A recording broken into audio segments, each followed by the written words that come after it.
Replacing the printhead on a ZD411T and ZD611T printer.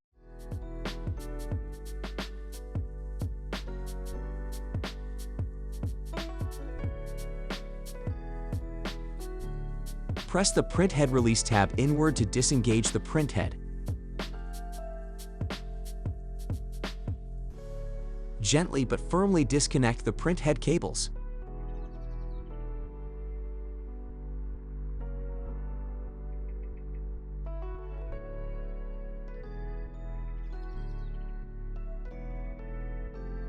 Connect the printhead cables to the new printhead.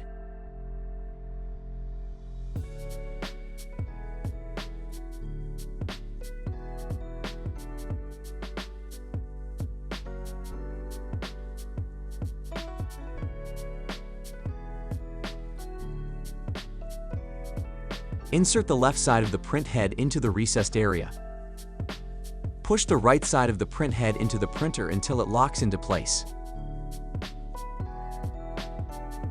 Starting at the center, wipe the printhead towards each outside edge. Rub the pen over the dark stripe several times until clean.